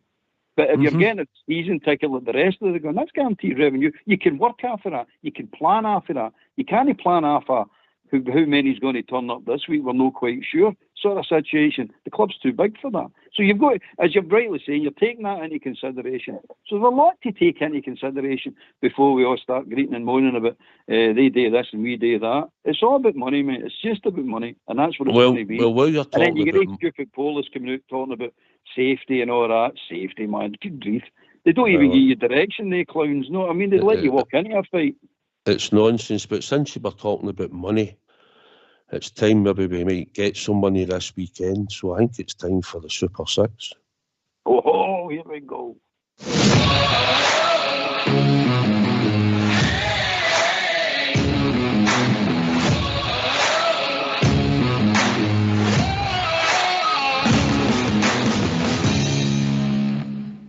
Hi, welcome to Southside Super 6 for March the 18th.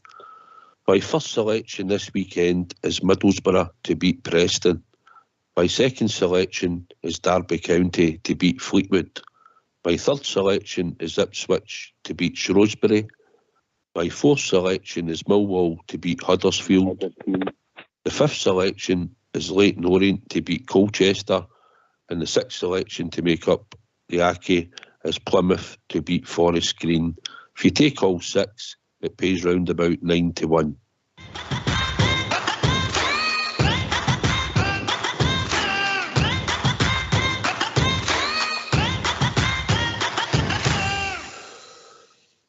Well, what can I say to that?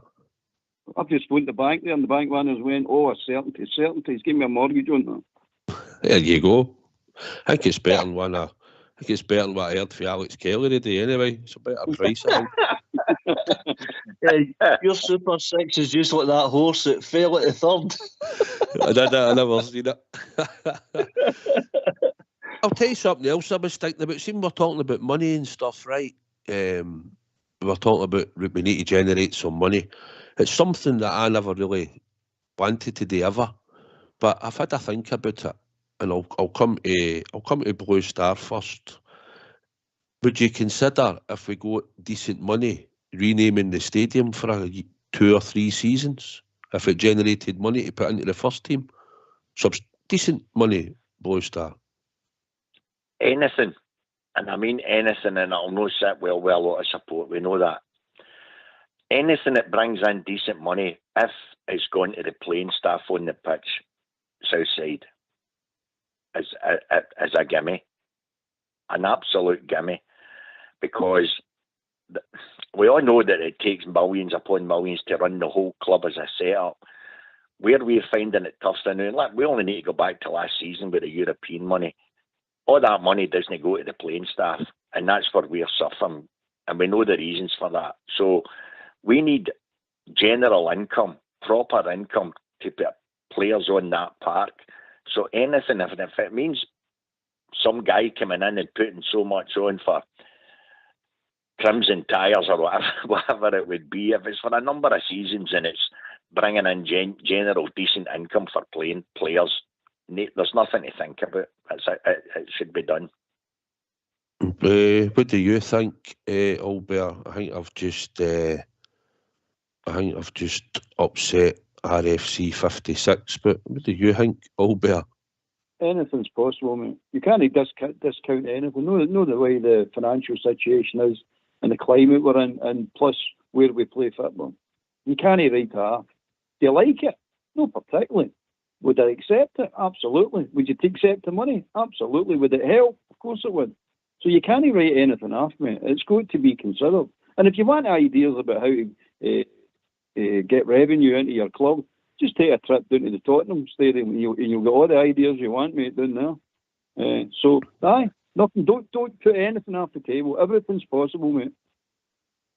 Aye, what do you think, Andy? It's not something I was always against it, to be honest, but I'm thinking about it. I mean, if I'm phoning you up, Andy, we're going to Ibrox, right? You know, it's Ibrox, but I'm thinking if there's a way of generating money, and it was a decent amount of money, if it was 2 seasons, you wouldn't get it in 1 season. You'd probably need to look to 2 to 3 seasons. I was thinking if Bridge would open his vault, you could call it Rangers Radio Stadium or whatever, you know, but I thought it's a way of trying to generate money, but I know a lot of people might not be happy about it. I get your point. Totally, but there's something that money just can't buy. Ibrox is Ibrox, and go and find another way. There's not just one way of finding money. So that's my stance on it. Not at all for me. No, it's what I was brought up. It's what I'm known as, and I'm old-fashioned, probably too old-fashioned to change my ways, if you get what I mean. But no, not for me. There's other ways of finding money, like you said there. Go down to Tottenham and they'll give you plenty of ideas. You know, bypass that one for me. Fair enough. What's your take on it, Alex? I totally get where you're coming from, get where Andy's coming from. I mean, it'll always be Ibrox to us regardless. But I think the board have just got to look at different avenues of generating income, and I think that's the reason why Mr. Bisgrove considered the Australian Ange Fest. But where he went wrong is no consulting the right people, the Rangers support. At the end of the day, put it out there and see what sort of information he gets back.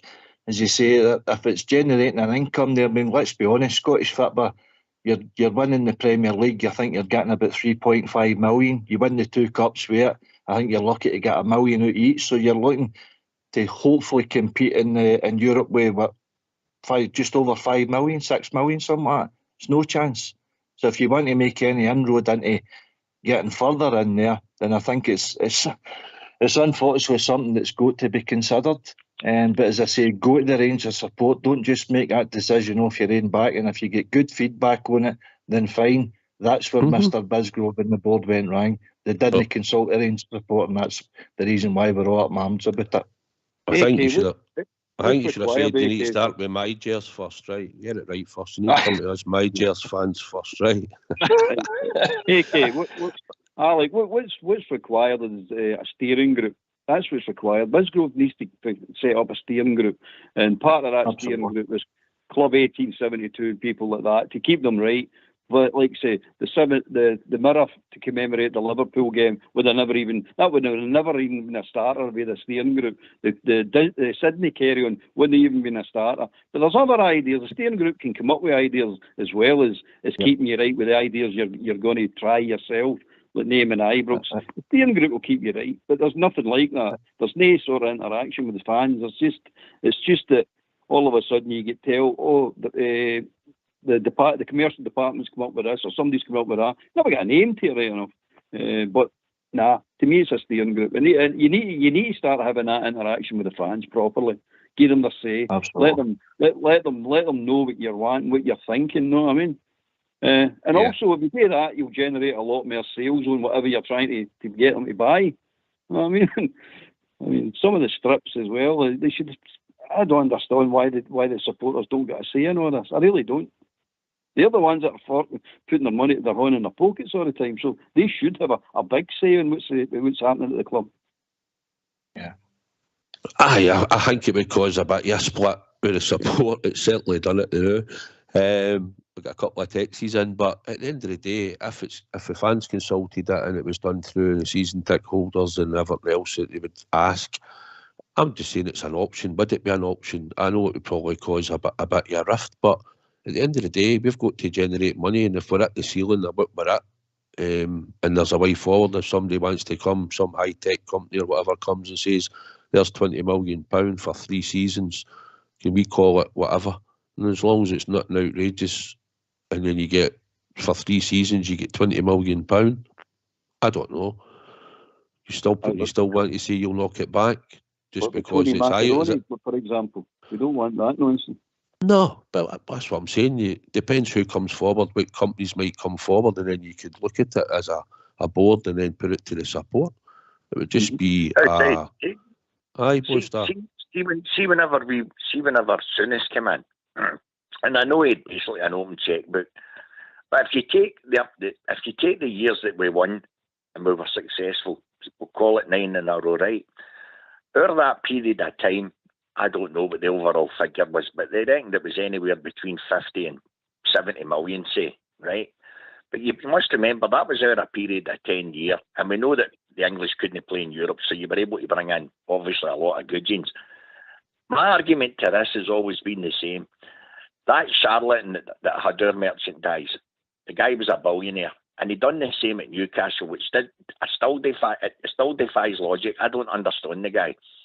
We're playing it, if we get a successful team on the park, and by that I mean you're spending a right few quid to get a successful team on the park. Once you've got a first team 11 that's winning, you're then entering that Champions League, and whatever you're plastering around all the airwaves, i.e. merchandise or the propaganda for people's businesses, etc., the advertising, they're all making out of that, and they're also paying the club for getting their advertisements shown. I can't see for the life of me how we can't.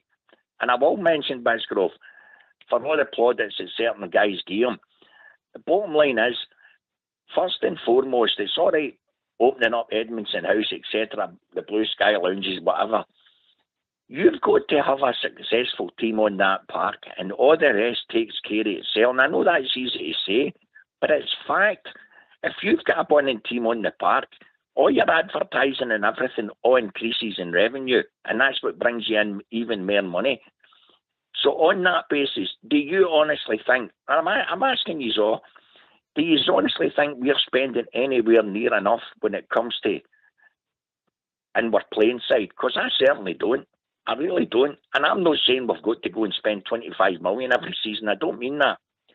But I think there is a sense in the sense that to get a decent team on the park, you've got to outlay and put a few quid into it.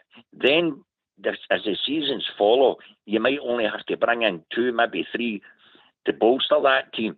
That's where we've failed. And you go back to Gerrard, when we won 55, that full-lane season is when we should have maybe brought in another 4 and 5 right good players, and we didn't. So now we're playing catch-up in the sense because we're trying to put an average side to win things on the park. Do you get my meaning? Is it no more logical to put a right few quid out there? I.e., for talking sake, say it comes to the close season and they turn around to Michael Beale and they give him, say for talking sake, 20 odd million. And they say, right, you can't get that every season, but that's to put you to put the team that you want on that park. After that, you might get another 2, 3, 4 million per season for the next 2 and 3 years. For me, that's a logical thing to do. And I don't feel we've done that at all. So honestly, I don't. No, I think because of you've got to think that the club, the directors and every one of them are bailing the club out all the way through COVID. Believe it or not, it's frightening to probably know how much money the directors all had to put in over that sustained period of time just to keep the club afloat. And it might sound bizarre to people. That, but see if they cannot afford. See if they cannot afford, for talking sake, close season. Say for talking sake, the 4 years in now. If we were all able to put in, say we've been putting in 5 million, right? Mm-hmm. And we all get our heads together and we turn around the close season and say, right, this guy needs money to put another 4 or 5 cracking players on that pitch. By that, he's told, look, you've got to start winning for next season. We give you that money. You must put a winning team on that park. And he does that. Then everything else follows suit because you're winning things. See, that's dribs and drabs. That doesn't work, mate. It would have, I think he built the team up to get to 55. They had a wonder season and then they took their eye off the ball slightly. We didn't get into that Champions League, didn't get the money we needed, and then we get that Europa League run. We've got people that are top heavy on wages. That's the issue as well. And you try and add, I think, 4 or 5 in when they've had to keep the club afloat all through COVID and keep it going. Wanted the boost of Europe, Andy, and we didn't get in and the Europa League's come, but that money's still filtering down. I think we're just that top heavy with squad and players and wages. Now's the chance we're going to get now to free a lot of that. Yeah, the wages that they're paying out for underachievers, let's be honest here, is absolutely disgraceful. You could go out and find better players. Now, there might not be names or out like that, but there'll be good players out there that will get it all for the team and play for the Rangers for a lot less. In turn, gives you more money, freed up, as you said, to bring in better players. And I'm pretty sure, let's be honest, with the majority of this team, you could go and find far better players that play for a lot less than this team. This team, whether we like it or not, are bottleless. They're bottleless when it comes to it. Whenever the big games come on top, 90% of the time we blow it. We fear it before we even go in the park. That's the frightening thing. So you have to move them on. Even the ones that we think are good or indifferent, whatever way you want to look at it, right? They've been there too long. They've got to go. There's a cycle in anything in life. You know, you just... Why are we saying, right, we've got to keep these guys 4 or 5 years? We're winning nothing. They have to start again.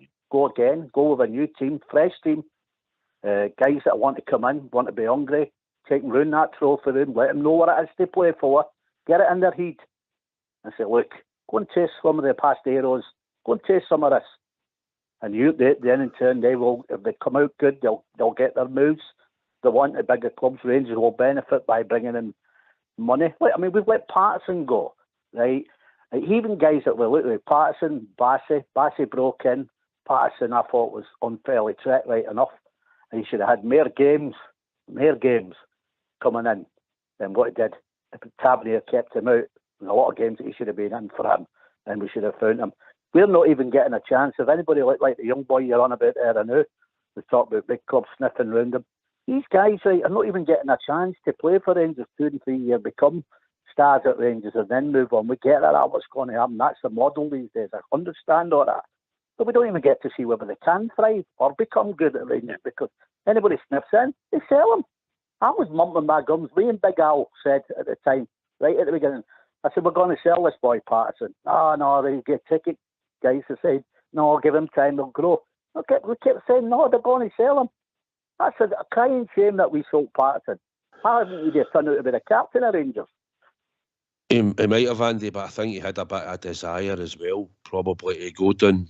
You know, I think there was a bit of desire in him. Let's not be kidded. The young boys all want to go. That could be the case with the statement he put out there, right enough, after he left. He didn't want to go. That statement said otherwise, you know, in my eyes anyway.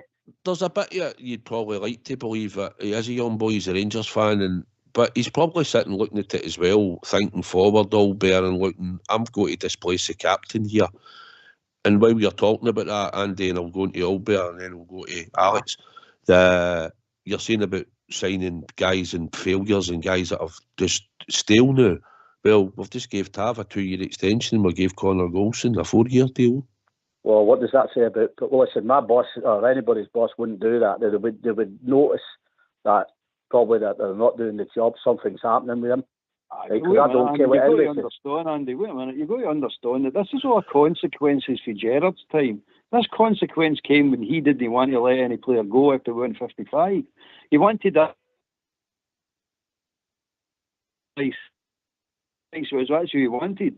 So the board had said to him, okay, you can get him, but you need to let somebody go. I don't want to let him go. And we're now paying the price of that. Our model is, when the players get to a certain stage and interest is shown, we move them on and take the profit. That profit, see, like for Morelos, if we get £16 million, £7 million will get on to Gerrard to get his player, and the other £9 million goes towards the board to help to balance the books. That's what the model is, mate. That's what we are. We're selling club. We can't hide the fact. The fact that we sell Patterson is a good business. That's why we sell them. It's nothing to do with this. We need to keep players because you're never getting, and there's another point, you're never going to get rid of players when they're playing bad, mate. It's only when they're playing good. Morelos was playing well at that time. Patterson was playing well. So you've got to strike when the iron's hot. That's the model, mate. And we're paying the consequences now because the Gerrard did they stick to the model. If he'd have stuck to the model and let Morelos go and then brought Veerman in, we'd have been in a different place right now. Now we'll get consequences. Now we're holding on to Golston, we're holding on to Tavernier too long. It all just rolls on, mate. And now we're in a situation where we need to do a major rebuild rather than just a slight rebuild. It's madness, mate. It's just madness. But you've got to stick to your model, mate. You've got to go, right, he's playing well, move him on. Look, Weir Askin has come in. If Weir Askin hits the ground running, has a really good season, and somebody comes in and offers £16 million, £20 million for him, I'm not saying he had a 20, but they could. You've got to accept it, mate. You've no choice. You've just got to accept it and start again and go and get somebody else. You'll get part of that 20 million. You'll not get it all, but you'll get part of it. You might even get the whole 20 million because that is your entire budget for players. But you need to start moving everybody. The club needs to start thinking that way, moving that way, and generating cash that way. And that's what I'm saying. We need to sell 6 players. That's where I'm coming from. You've no choice, mate. This is the way it has to happen. I'd love us to build a team and keep a team for 2 or 3 years. Don't let our good players go and build on that. But it's never going to happen, mate. That's just no. The Premiership scene paid to all that for every league in the world now, apart from the Premiership. They've killed football, mate. Totally killed football. Sorry, mate. I'm ranting. No, listen, I think we all knew on here, even mean, we're no daft, right? We go to the games, we watched them. You could tell that the team had peaked. It peaked at 55, and we rode a bit of luck through the European campaign of the Europa League, and we had some outstanding performances, and like I say, we rode our luck. And then that team probably then had done what they could, and for us, they went again. And to be honest, when you've got to that level and you've failed, it's probably hard to go again the start of the season. It's like teams, you watch teams in the Championship and they go to the playoffs and they've had a big hard season and they don't get there. Following season, they're never near it. You know, it absolutely kills the squad. And that's what we should have done. We should have went out and went, right, this is going to happen, boom, boom, boom. Gio, this is what you'll need to do. You know, and we didn't. But we've got a chance to do it now, and we probably want it done a lot. We want it chopped basically nearly 3/4, because that's what needs done to it. But only that will tell in the summer, I think, Blue Star. And I think we know it will be surgery, but it might even take him 2 windies. But he's got to get off to a good start come the start of next season. That's imperative. And if we honestly think, and I'm with Albert and Alec, we're all saying the same thing. So we all know it now. If we honestly think, say he's earmarked, like I said, just for talking, say Jack, Raskin and Cantwell, whether we get Tillman or no. Now there's 4 for midfield, right?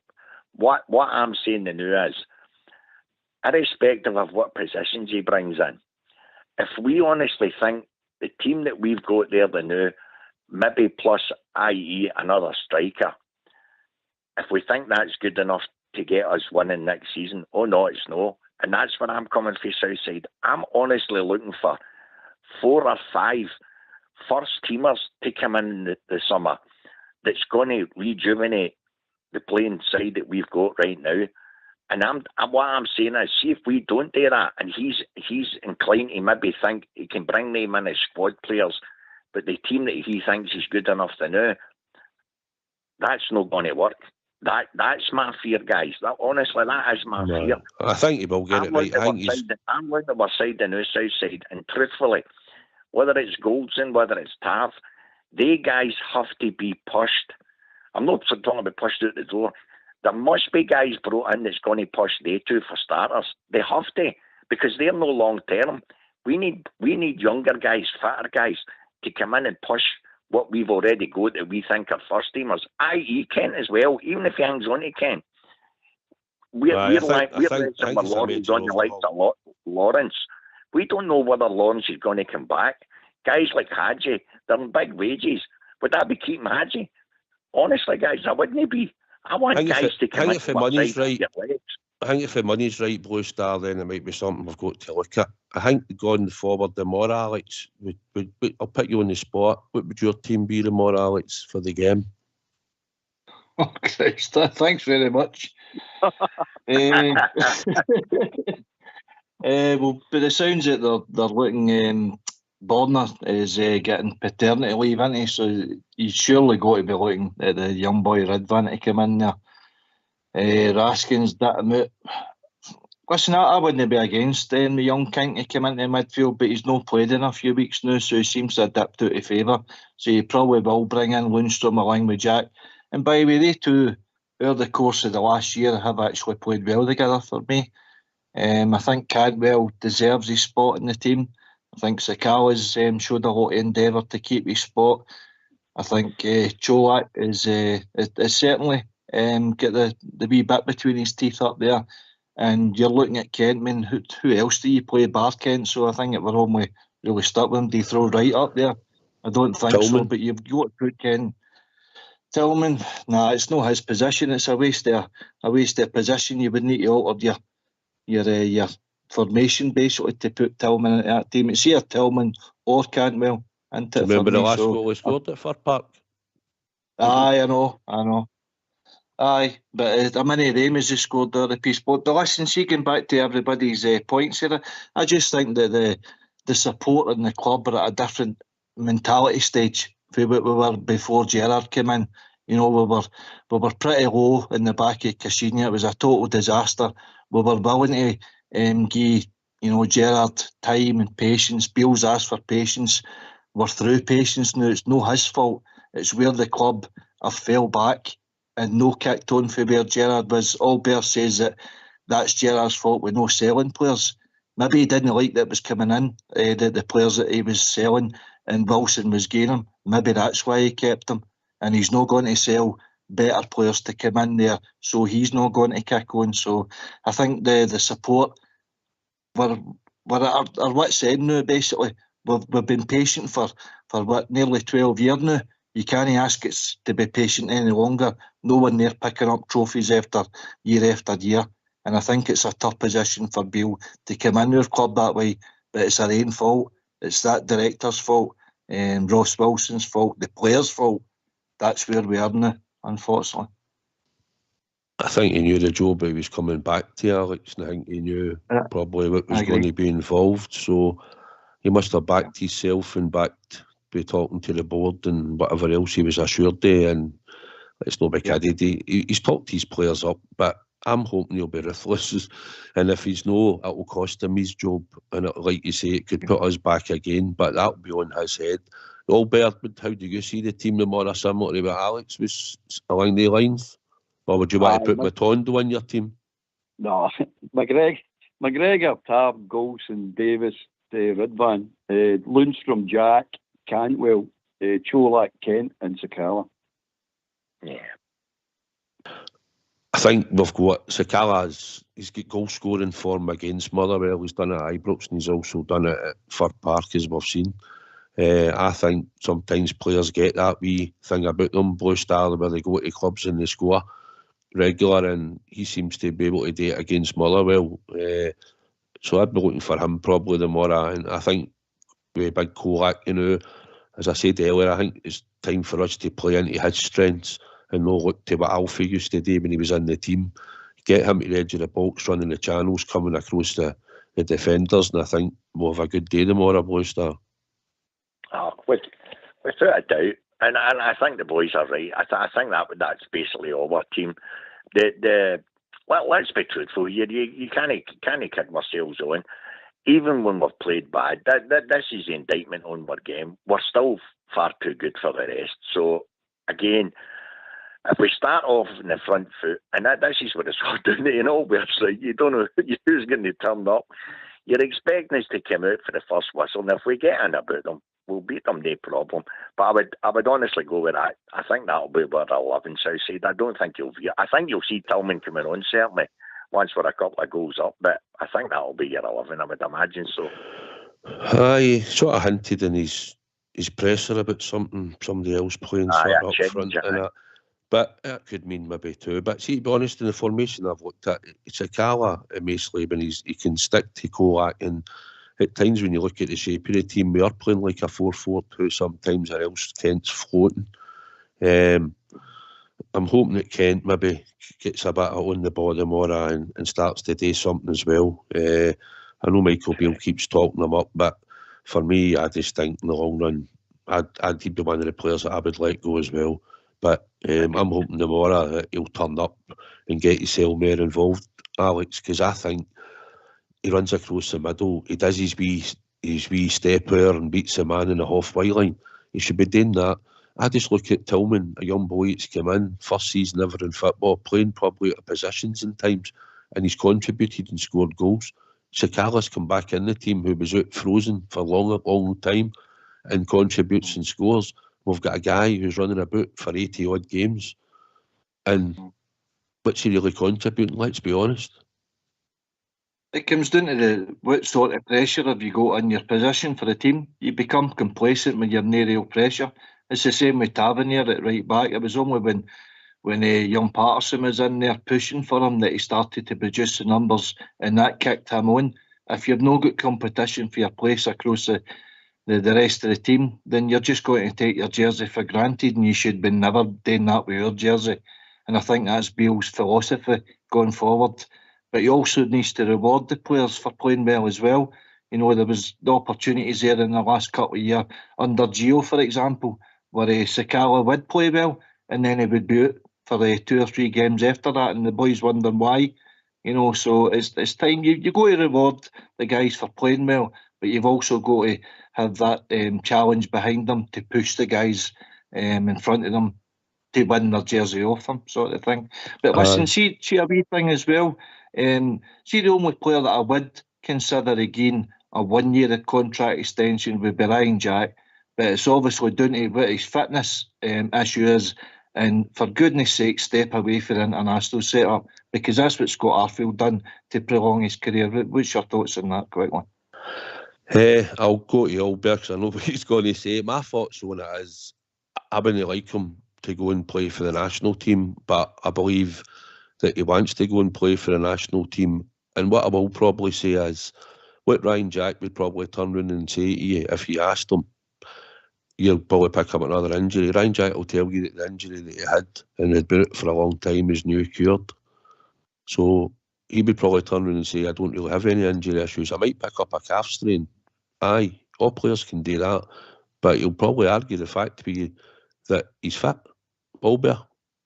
It's not the injuries, mate. It's the weakness.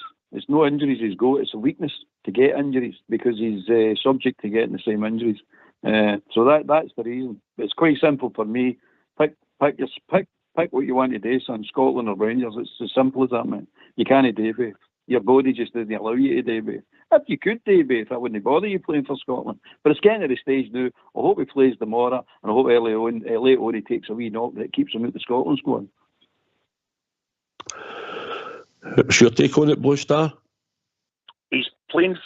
Well, we all know it, guys. He's playing for his future at Rangers. He can't be that stupid to think he's automatically going to be there next season, unless he knows something we don't. If that's the case, then that's wrong, and Michael Beale's gone in his order, which I don't think he is. So, if he's playing for his future, he must know his body's counterweight in itself. If he picks up injuries playing with Scotland and he can't play the next 5-6 weeks playing with Rangers, then he doesn't get a contract with them. So common sense says to you, what would we all be doing? Straight away, whether I want to play for my country or not, I want to stay at Rangers rather than go to a less meaningful club. So I question where he's coming from. I really do, guys. If he's playing for his future, then he should be prolonging his career at Rangers. Simple as that. Aye, I think that's the argument, and because of the amount of injuries and time he has been out and no contributed to the first team, I think that's what's the frustration part. And now we've got him back sort of fit and he's looking good, and then he's away after now to play international football. Well, possibly away to play international football. But I think tomorrow we've got to come out. I think we've got to start on the front foot. I think Murrell's got maybe a couple of players that could cause us problems. Like big Van Veen up front, he's their top goal scorer. He's got a wee bit about him. And the other boy that plays up beside him, is it Abika or something maybe? I think they'll knock the long ball up to them and hope to get something off it. But I think it's how we approach it tomorrow, Alex. And I think if we do anything similar to the sort of starts at Tynecastle and Easter Road, then I think it should be a good score for us tomorrow. Aye, hopefully, pal, as you say, as Oxjar's expression is, if we play, we win. And that really should be the case, because we're by far and away, better than the rest of Scottish football. So let's go out there and prove it, and put on a performance and score a few goals for the thousands cheering us on in the stands. Here. It'll certainly be loud tomorrow. Well, guys, I'll just come to you for your last words, because it's getting to that time of the evening. So, Blue Star, I'll come to you first, pal. Great show, great points for everybody the night. Enjoyed being on. Thanks for having us, Southside and Albert, Alex and Andy. It was a good chat. Thanks, guys. Sorry, aye, thanks for coming on, Blue Star. Appreciated it. It's always good to hear you on. Alex, your good self. Aye, no bother, pal. Aye, same echo the words for Blue Star. Aye, thanks for taking my call. Good discussion tonight.